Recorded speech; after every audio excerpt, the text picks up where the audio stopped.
这对顶关税签署了后，这美国轿车来到台湾的港口免关税，取消进口数量限制，冲击到台湾的消费市场。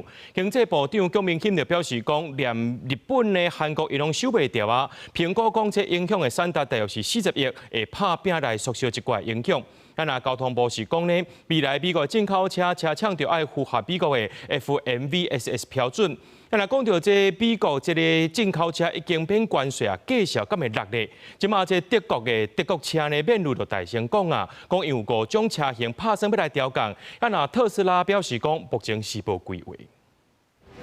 台美签署对顶部的协定，美规小客车降到零关税，取消进口数量限制，特别伫台湾上路，可能改变台湾消费市场。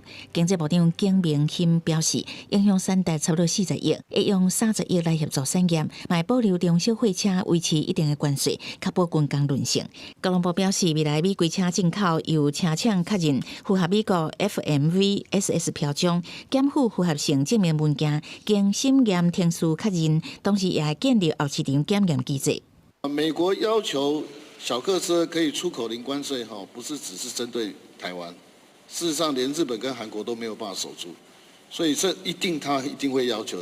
有任何的问题的时候呢，我们就可以抽样的检测。那如果真的有特别的状况的时候，我们还可以要求去召回改正。消费者乐观看待美规进口车有希望降价带动买气。台湾免如表示有5款车型会调降，如日车嘛指出会持续评估导入其他美制进口车。不过电动车特斯拉无亲像外界预测，业者表示目前无降价计划。本来有预算要换车的客人，他现在的欲望就更高了。对，然后成交量的话，我认为成交多少至少2、3成以上啊。根据经济部资料统计，台湾去年车市销量41.4万台，国产车占比51.3%，进口车48.7%，其中美国进口车占6%，国产车卖80至101万，加主要的美制进口车105万以上比起来，有继续保养的优势。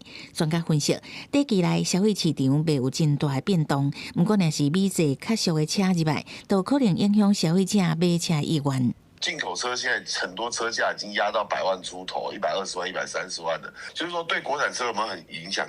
非常非常大，会发生，但不是立即性，没那么快。可能要3、5年的一些这个递延效应。台湾的国产车的价格是否要降？那当然一定要降，因为如果政府严格的要求你。